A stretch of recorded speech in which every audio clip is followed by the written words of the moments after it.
Donc oui, nous venons de parler en fait de facteurs clés de réussite des projets de méthanisation. Nous venons de parler de points de vigilance. Et qui mieux que deux méthaniseurs pour nous en parler de façon beaucoup plus concrète. Donc, on a demandé à un méthaniseur en cogénération, donc en la personne de Michael Eyo, si je ne n'écorche pas votre nom, et puis ensuite à la personne de Olivier Bouchonneau, qui est méthaniseur en injection de méthane, de nous présenter, de nous parler en fait de leur retour d'expérience, de notre retour d'expérience sur les facteurs clés de succès, sur les points de vigilance du projet, de l'étude du projet jusqu'à la mise en œuvre, la conduite et l'optimisation du projet, enfin de l'optimisation de l'installation en cours de fonctionnement. Donc, dans un premier temps, donc, je vais accueillir Michael. Donc, Michael Eyo est éleveur en GEC à Poiré-sur-Vie, donc en Vendée. Il est méthaniseur en cogénération. Et dans un premier temps, il va nous présenter rapidement son système d'exploitation, le système de son élevage, hein, et puis son installation de méthanisation pour ensuite nous présenter justement à quoi il a fait attention ou quel est son retour d'expérience lorsqu'il a étudié son projet. Et aujourd'hui, où il en est, qu'est-ce qu'il fait pour l'optimiser, pour en améliorer la rentabilité, quels sont les points pour lui cruciaux pour améliorer la rentabilité. Donc, je te laisse la parole, Michael. Merci. Bonjour, Michael Ayot, donc associé du GAEC Mon Chemin au Poiré-sur-Vie en Vendée. Donc, on a une exploitation, on est 6 à travailler dessus, on est 5 associés et un salarié. Donc, on a 1 800 000 litres de lait en quota, vache laitière, avec 350 hectares. Et donc, depuis 2018, mise en route août 2018, on a une méthanisation en cogénération à 200 kW. Donc, cette cogé, en fait, qu'est-ce que vous injectez, enfin, quels sont les gisements, on parle de gisements, Oui, mais quels sont les intrants dans cette cogé? Donc, l'exploitation, nous, la méthanisation, on marche à 29 tonnes jour. Donc, principalement, c'est lisier bovin, fumier bovin. Et après, à côté, on a un peu de fumier de chèvre d'un voisin et de volaille. Mais la principale source est chez nous, quoi. Et à côté, on incorpore à peu près 3 à 4% de cive, c'est-à-dire maïs en silage et un peu de métail en silage aussi. Et donc, en termes du process, en fait, est-ce que vous pouvez nous décrire votre installation, combien de cuves? Donc, on est équipé, on a un digesteur et un post-digesteur. Et l'ancienne fosse à lisier de l'exploitation qui était sur place nous sert de stockage digesta. Donc, notre digesteur, il fait 2300 mètres cubes et notre post-digesteur, 2700. Et après, on a la cuve de 2100 mètres cubes. Donc, les lisiers passent en pré-fosse et sont incorporés directement dans la méthanisation par pompe. Et après, tout ce qui est partie solide, on l'incorpore pour 2 jours dans le filfras, nous qu'on appelle, mais c'est l'incorporateur de la méthanisation. Donc, on travaille, le lisier se fait tout automatiquement tous les jours. Et donc, comme je disais, oui, le fumier, c'est pour 2 jours qu'on fonctionne. Quoi vous dire de plus? Après, nous, le digesteur, on est en voie liquide. Donc, après, c'est chauffé. On est à 44 degrés.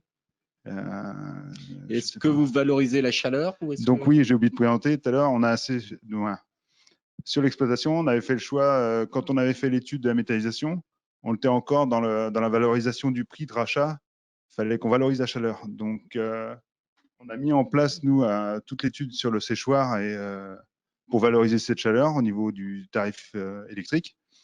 Ça c'était 2016, c'est tarification 2016. Et donc ensuite, on est passé à un arrêt de la valorisation de la chaleur sur le prix électrique et on est passé à la prime effluent. Mais nous, on a fait le choix de garder les projets qu'on avait montés de séchoir. Donc en fait, notre chaleur est valorisée par un séchoir à plat. On sèche foin et maïs grain. principalement. Après, on a l'eau chaude, valorisation sur l'eau chaude pour les vaches laitières. Et chauffage après, un petit peu pour les bureaux. D'accord. Donc, vous aviez dit que votre installation, vous l'avez démarrée en 2018, hein, c'est Oui. cela. Et en fait, quand est-ce qu'a démarré l'étude du projet et comment vous avez conduit cette étude?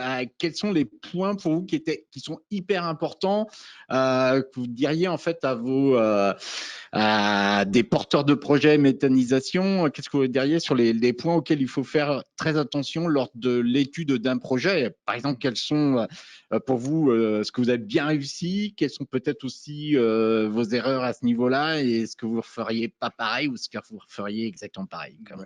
Donc, en fait, nous, le projet avait démarré en 2010-2012. Ouais, 2012 plus, on va se rapprocher. Et on avait fait le choix, nous, à l'époque, de se rapprocher du CR France pour se faire accompagner. Donc, on a été accompagné par Paul Coco. Et ça, c'est une chose qu'on referait parce qu'en fait, on avait pris plusieurs constructeurs et on a visité. Ça, c'est une chose très importante, faire des visites pour se rendre compte des différentes méthanisations en place. Et c'est surtout de voir des visites à l'échelle de son projet. Donc, le fait d'avoir fait une étude avant avec le CR France, nous a permis de savoir notre gisement, de ce qu'on pouvait aboutir au bout. Et ça, c'est une chose qui est à prendre en compte absolument dans un projet, de savoir où on va avec ce qu'on a chez soi ou voilà, à l'échelle de notre méta, nous. Donc voilà, donc ça. Après un coup, du moins, on avait arrêté par rapport au cahier des charges qu'on s'était fixé, on avait plusieurs constructeurs. Donc chaque constructeur avait un cahier des charges à suivre pour répondre à notre demande. Et suite à ce cahier des charges, nous on faisait des visites et on a visité toutes les méthanisations qui correspondaient. Donc après, on a choisi notre constructeur par rapport à notre cahier des charges, tout ce qui correspondait, quoi. Voilà. Donc, vous avez parlé effectivement d'analyse des gisements. Et je voudrais vous entendre justement là-dessus parce que effectivement, vous avez une exploitation laitière, vous avez un méthaniseur. Et comment vous conciliez en fait les deux en termes justement d'intrants parce qu'il y a un troupeau laitier à nourrir, que les conditions météo changent d'une qu'est-ce que vous donneriez comme conseil justement aux éleveurs par rapport au taux d'incorporation de cives, etc. quoi. Alors nous, c'est vrai que bon, l'exploitation, on a la chance d'avoir plus de 90% en effluent d'élevage. Donc au jour d'aujourd'hui, la question des cives, nous, ça serait que pour du plus, quoi. C'est si on souhaite augmenter la production, voilà. Bon, nous, la priorité, c'est quand même, on reste des éleveurs laitiers. On a la méthanisation, mais bon, c'est nourrir les vaches en premier, et puis après la méthanisation. Sachant que bon, l'un va pas sans l'autre. Sur l'exploitation, nous, c'est dessiné comme ça. Après, ça permet de valoriser aussi tout ce qui était tous les déchets entre guillemets de silos ou des choses comme ça. La méthanisation nous permet de valoriser plutôt que par du fumier, quoi, de jeter au fumier. Comme ça qu'on le voit. Donc, vous avez conçu un projet où, je dirais, l'essentiel des intrants, enfin même presque la quasi-totalité, ce sont en fait des biodéchets, quoi. Oui, voilà. Voilà. Bah ouais, non, tout à fait. Donc, ça fait 2 ans que votre installation tourne. Oui. Et aujourd'hui, Enfin, ça fait 2 ans que votre installation tourne. Et aujourd'hui, qu'est-ce qu'il y a à faire pour améliorer, enfin, quel est votre retour sur sa rentabilité et qu'est-ce qu'il faudrait faire pour encore améliorer sa rentabilité? Donc au jour d'aujourd'hui, nous, c'est vrai que la méthanisation fonctionne très bien sur l'exploitation. L'améliorer, ça va être sur l'optimisation des charges, principalement. Je vois, bon, c'est vrai qu'on a 2 sites distants entre la méthanisation pour les animaux. Donc, on a du transport un peu à gérer en matière de fumier ou digesta. Ça reste à optimiser pour avoir moins de transport et moins de temps. En fait, ce qu'on se rend compte, c'est le temps. C'est pas c'est le temps qui est pris pour le transport des matières, quoi, qui nous occupe un peu plus. Après, sinon, après, ça va être essentiellement, ça va être sur la baisse des charges au niveau de tout ce qui est consommation électrique sur l'unité, quoi, parce qu'on se rend compte que il y a beaucoup de moteurs quand même à surveiller, quoi. Donc nous, c'est sur cette consommation qu'on est en train d'essayer d'optimiser la méthanisation. Juste pour quelqu'un qui en fait ne connaît pas le coût de fonctionnement électrique d'une installation telle que la vôtre. Ah oui, D'accord, Joker. Ouais, Joker. Ok. Et vous parliez de main d'œuvre justement, et vous êtes combien en fait? Comment s'est organisée la main d'œuvre? Est-ce que vous avez embauché pour faire tourner cette méthanisation, ou est-ce que vous tournez en fait avec les associés initiaux? En fait, on n'a pas embauché pour la méthanisation. On avait prévu un temps plein au départ, l'équivalent d'un temps plein sur le GAEC, quoi, du moins réparti entre les associés. On s'est rendu compte qu'on était un peu moins, sauf par rapport au transport, mais on ne consomme pas un temps plein pour la méthanisation. Ensuite, nous, sur l'exploitation, les 5 associés, chacun prend ses tours de garde pour l'unité, comme pour les vaches.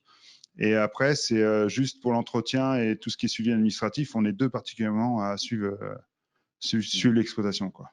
Tout ce qui est facturation et entretien. Si on cumule tout, c'est-à-dire transport, temps de fonctionnement, temps administratif, ça prend combien honnêtement, ça prend combien d'unités de main-d'œuvre en fait? 0,5, je pense. 0,5? Ouais. D'accord. On ne se verrait pas embaucher quelqu'un juste pour la méthanisation, quoi, par rapport à notre exploitation. Il ne serait pas pris à temps plein sur l'exploitation, sur l'unité, quoi. Ok. Donc, ce que vous dites, c'est que les efforts à faire ou vos leviers sont sur la logistique, les temps de transport, c'est l'électricité. Je vous ai pas entendu sur le temps, enfin les temps d'arrêt de maintenance, parce que c'est vrai que dans une cogénération, c'est un facteur important de rentabilité, c'est le temps de fonctionnement des moteurs. En fait. Oui, tout à fait. Il ne faut pas que le moteur arrête. Donc, nous, on optimise au maximum tout ce qui est entretien.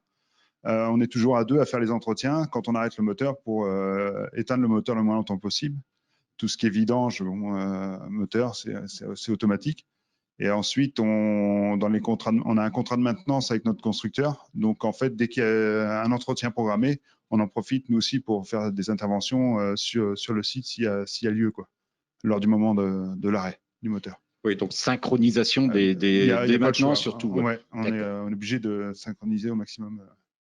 Et pour avoir aussi peu de temps d'arrêt, qu'est-ce que vous avez fait lors de l'étude? Qu'est-ce qui est important de prévoir au départ? En fait, on a été agréablement surpris. Nous, c'est vrai que la méthanisation, les parties dans notre ration, tout ça, tout s'est bien mis en route comme il faut, quoi. C'est vrai que là-dessus, on n'a pas forcément cherché à travailler beaucoup plus.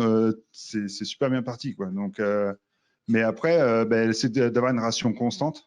En fait, nous, on se rend compte, il y avait eu un changement sur un ensilage de métail. On n'avait pas voulu faire de transition. C'est là qu'on se rend compte qu'il y a des baisses de production, quoi. Donc, en fait, c'est une constante sur la ration. Ça, c'est très important. Et ça joue beaucoup après, comme ça. Au niveau du gaz, on reste dans un gaz correct à hauteur de 54% nous de méthane, quoi. Ok. Donc, je vais vous laisser en tant qu'internaute de poser vos autres questions en fait à Mickaël. Hein, donc, les questions seront reprises donc à la fin de ce webinaire. Et puis, je vais appeler Olivier. Merci Mickaël. Hein, et je vais appeler Olivier. Donc, Olivier, c'est un système, une installation différente, déjà parce que c'est une installation collective, que c'est une installation en injection de biogaz, donc qui fait appel aussi à des intrants venant de différentes exploitations. Donc, on souhaiterait entendre, Olivier, déjà, tu vas nous présenter l'installation d'ici, hein, donc Agribiométhane, et puis déjà, dans un premier temps, nous parler comme c'est un projet collectif, comment construire un collectif fort, comment le manager, parce que c'est un facteur clé important dans les projets collectifs. Bien, bonjour à toutes et à tous. Merci. Donc, Agribiométhane, c'est l'histoire qui a démarré maintenant il y a 10 ans. Nous sommes 4 exploitations 3 exploitations laitières et une porcine. Effectivement, donc Agribiométhane s'est structuré au fil du temps, mais je dirais dès le départ, nous démarrions en collectif. Il a fallu je dirais se structurer, et à partir de très vite, l'idée est venue que un représentant par exploitation soit présent, je dirais, au sein d'un bureau pour pouvoir travailler ce projet. Puisque nous partions de loin, puis au tout départ, ça devait être un projet en cogénération, puisque c'est à l'époque l'injection n'était pas à l'ordre du jour. Très vite, nous nous sommes rendus compte que le projet ne pouvait pas aboutir avec les éléments du moment. Et très vite, on s'est dit, bon, tant pis, pour nous, cette histoire ne s'écrira pas. Et on a eu la chance que, par notre bureau d'études, il nous a informé qu'il allait y avoir des opportunités avec l'ouverture des réseaux. Et ici, nous avions la possibilité de nous brancher sur le réseau de Mortagne-sur-Sèvre. Donc, comme on avait posé nos premières bases de fonctionnement, très vite, on a renclenché le travail du groupe, et on a réussi, donc, en gros, de 2010 à avril 2014, à tout mettre en musique, à tout structurer pour pouvoir construire Agribiométhane. D'accord. Donc, Agribiométhane, hein, ça émane de 4 exploitations, c'est ça? Oui. 10 associés? 10 associés, oui. 10 associés. Et donc, comment vous arrivez à fonctionner, à prendre des décisions à 10 associés, à prendre des décisions lors de l'analyse du projet, mais également aujourd'hui, vous êtes en fonctionnement. Donc, comment vous arrivez à prendre des décisions? Est-ce que vous pouvez nous expliquer comment fonctionne votre collectif et qu'est-ce qui a fait qu'il fonctionne bien? Alors, donc on s'est structuré avec donc un bureau, un représentant par exploitation, et nos collègues sont informés tous les mois. Nous faisons le premier vendredi de chaque mois. On a gardé ça depuis l'origine du projet. Tous les premiers vendredis de chaque mois, on se réunit, les 10 associés, pour faire état de ce que le bureau a décidé par rapport à soit des problématiques qu'on a rencontrées, soit des questionnements que l'on a pour le futur. C'est-à-dire qu'on est 4, le bureau prend les décisions et va les porter aux collègues, je dirais, le mois qui suit. C'est quelque chose qui a été mis en place dès le départ. On avançait dans le projet avec, je dirais, tous les vendredis une rencontre où là, on avait structuré. Il faut surtout bien se structurer, bien je dirais, se faire accompagner aussi, parce que ça, c'est très important. On a eu la chance d'être accompagné par le bureau d'études Astrad et par le CERFRANS, et c'était quelque chose qui nous a beaucoup aidé pour pouvoir avancer rapidement. C'est pas évident quand on se lance dans un projet comme celui-ci, puisque c'est un nouveau métier, on découvre, et il faut faire confiance. Il faut faire confiance à ses partenaires pour pouvoir avancer rapidement et avoir je dirais, une bonne analyse. Donc voilà, c'est important d'avoir un groupe resserré où là, on va travailler les questions de fond et puis les porter je dirais, à ses collègues pour pouvoir valider et pour pouvoir je dirais, mettre des coups de cliquet et de valider les décisions prises, quoi.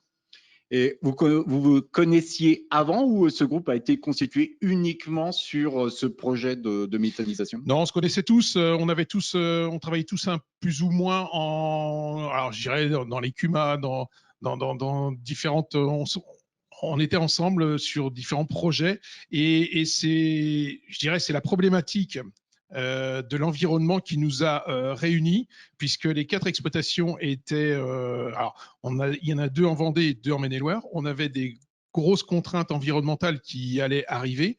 On avait aussi la difficulté, c'est que nous sommes dans une région très dynamique, et je dirais que quasiment tous les ans, on a tendance à perdre du foncier. Donc, il fallait qu'on trouve des alternatives pour pouvoir pérenniser nos exploitations. Et il y a une bonne dizaine d'années, la méta était sans doute un des leviers. Donc, on a regardé je dirais, ce levier-là qui était la méthanisation. Et on s'est vite rendu compte que ça pouvait nous aider pour structurer nos exploitations, pour asseoir nos exploitations et voilà, de se renforcer ensemble, puisque les 4 exploitations elles avaient la même problématique globalement qui était la gestion de l'azote et la gestion du phosphore. Donc, en se connaissant, on avait déjà un peu travaillé ensemble, on avait réussi à ça aide aussi pour pouvoir avancer, d'avoir eu des expériences auparavant. Mais ce qui me fait penser aussi, c'est que on croit se connaître, mais on a aussi besoin d'un accompagnement aussi, d'un coaching, je dirais, en ressources humaines par rapport à cette structure-là, puisque on s'en va vers des investissements lourds, on s'en va vers des difficultés, on s'en va aussi vers je dirais, vraiment de l'inconnu et partir sans se connaître, ou alors se connaître comme ça parce qu'on a travaillé ensemble sur des CUMA ou autre. Bon, ok, mais là, comme je rejoins ce que disait Yann par rapport aux investissements, on s'en va vers des investissements lourds et il faut surtout faire attention que tout le monde soit sur la même longueur d'onde pour pas éviter des quiproquos ou des temps où on pourrait remettre en question le projet, quoi. D'accord. Et tu souhaitais inciter également sur la notion de leadership dans un groupe, qu'un groupe fonctionne bien quand il y a un leader. Et donc, je voudrais savoir comment naît ce leader et quelles sont les qualités demandées en fait à un leader d'un collectif comme ça. Ouais, disons que un leader, oui, c'est important puisqu'il faut quelqu'un qui puisse porter, représenter le futur projet. Je pense notamment aujourd'hui avec parfois les difficultés qu'on peut rencontrer par rapport à des associations, par rapport à des élus. Je pense que c'est fondamental qu'il y ait quelqu'un qui puisse aller au devant, qu'on puisse intervenir sur des réunions publiques, que l'on puisse on peut être appelé à aller présenter son projet à un conseil municipal. Et je pense que dans le groupe, il faut qu'il y ait quelqu'un qui voilà, se dégage ou qui dise bah, ok, je prends cette partie-là. Nous, dans le groupe, on a eu la chance d'avoir quelqu'un qui a porté ça aussi et qui a mis en avant Agribiométhane. Donc, dans un projet collectif, tout le monde a sa place. Et quand je disais tout à l'heure qu'il faut apprendre à se connaître, c'est aussi apprendre où est-ce qu'on sera le plus à l'aise dans un collectif pour pouvoir apporter sa pierre à l'édifice. Il y en a qui vont être dans la communication, il y en a qui vont être dans l'entretien, il y en a qui vont être la relation avec les banques. Et voilà. Je pense que tout le monde a sa place, tout le monde a un rôle à jouer dans du collectif. Et ça, pour moi, c'est très important. Et l'image que l'on va véhiculer, l'image que l'on va donner par ce collectif renforcera aussi tout le ressenti que pourront avoir nos partenaires pour venir nous aider. Parce que parfois, on a des moments difficiles. Et c'est important aussi qu'on sente la confiance de nos partenaires. Donc, si nous donnons une bonne image ou qu'il y a des leaders qui se dessinent pour pouvoir aller vers les partenaires, eh bien, en général, les partenaires vous le rendent puisqu'ils croient en vous, quoi. Okay. L'autre chose qui est importante, hein, ce que tu disais tout à l'heure, c'est que finalement, c'est un nouveau métier, en fait. Hein. On change de métier, on passe. Ce que tu nous disais lorsqu'on s'est rencontrés la première fois, c'est qu'en fait, on passe à une dimension industrielle. Construire une méthanisation, ce que tu disais, c'est pas construire une stabulation pour les vaches, quoi. Donc... Ouais, tout à fait. Donc, j'ai découvert ça. Je suis très fier de mon métier. Je suis avant tout éleveur de porc. Mais quand je viens à l'unité de méta, j'ai le ressenti il faut avoir un disque. L'image, c'est on change de disque dur. C'est-à-dire que je passe du monde agricole au monde industriel. Je l'ai découvert. C'est une expérience très riche. Mais quand vous discutez avec, je dirais, des gens qui sont dans l'industrie lourde, comme pour ce qui est épuration du gaz, quand vous allez rencontrer le financeur, vous n'avez pas du tout la même approche, vous n'avez pas les mêmes ratios, vous n'avez pas le même temps. Souvent, dans le monde agricole, quand on construit quelque chose, bon, on s'arrange avec je dirais, l'entreprise. Il y a un défaut, il y a un petit problème. Bon, allez, on va s'arranger sur ci ou sur ça. Alors que là, vous quittez ce monde-là où vous devez avoir, je dirais, des écrits, vous devez avoir une intransigeance. on doit vous, alors, comme je dis souvent, voilà, s'engager. C'est-à-dire que l'entreprise doit vous apporter du résultat. Si le résultat n'est pas là, eh ben c'est des, je dirais, il y a des contraintes à avoir envers elle pour pouvoir répondre, vous, à ce que vous aviez souhaité avoir et au résultat que vous voulez. Ok, donc une dernière petite question, c'est également sur, parce que vous êtes la réunion de 4 exploitations, chacune avait son système d'exploitation et vous intégrez, je dirais, déjà vous n'avez pas tellement parlé des gisements, du gisement de matière organique hein, que vous transformez. Et justement, comment vous avez pensé ce gisement pour pérenniser quand même les exploitations et surtout pas remettre en cause leur viabilité et que les exploitations continuent de fonctionner en alimentant leurs animaux, quoi. Ah, dans notre projet, il a vraiment été fait un travail je dirais, analyser le gisement, les contraintes que chacun avait dans son exploitation. Moi, en ce qui me concerne, j'ai dédié toutes les installations de stockage de lisier, je les ai dédiées au stockage de digesta. L'unité de méta a construit chez moi une fosse. Ce qui a été important, ça a été de la dimensionner, mais c'est surtout après avec le recul, c'est que l'unité de méta fonctionne très bien puisque je n'ai plus je dirais de marge de manœuvre, c'est-à-dire que toutes les semaines, j'ai un volume d'effluents d'élevage qui part et mes collègues, c'est exactement pareil pour venir ici à l'unité. Donc, il faut vraiment bien tout coordonner, tout bien dimensionner et vraiment donner. Alors, je sais que c'est la difficulté parfois sur des unités, notamment sur des fumiers, puisqu'on ne sait pas forcément toujours le tonnage que l'on va apporter. Nous, globalement, on est resté sur les tonnages que l'on avait, qu'on avait dimensionnés. Je sais que globalement, on a tous un peu progressé là depuis, mais on a augmenté aussi notre, je dirais, notre injection, donc notre volume d'injection. Donc l'un dans l'autre, on a toujours respecté, on a toujours été dans les volumes que l'on avait mis. Mais il faut faire très attention pour pouvoir garantir sur nos exploitations, si vous voulez, le sanitaire, les volumes enlevés et l'accès aussi pour que notre salarié ici sur Agribiométhane puisse toujours aller chercher les effluents quand il en a besoin, quoi. Il y a un travail en amont à mener par rapport à ça, quoi, dans l'étude de faisabilité. D'accord. Donc, pour conclure ton intervention, quels enseignements as-tu tiré de vos années d'expérience et en conclusion, qu'est-ce que tu dirais en fait aux porteurs de projets qui nous écoutent pour que justement ils réussissent leur projet? C'est quoi un peu les 2 ou 3 mots clés que tu aimerais faire passer en termes de retour d'expérience? C'est une très belle aventure. C'est une très belle aventure humaine.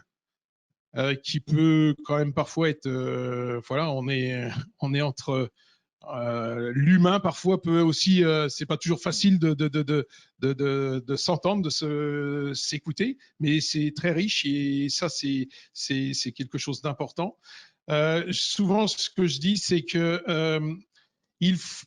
un projet méta sur une commune, sur un canton, pour un jeune, ne pas le regarder, ne pas s'y intéresser, ne pas poser des questions à ceux qui l'ont initié, je trouve dommage. Parce que pour moi, ça a été quelque chose ça a vraiment assis mon exploitation.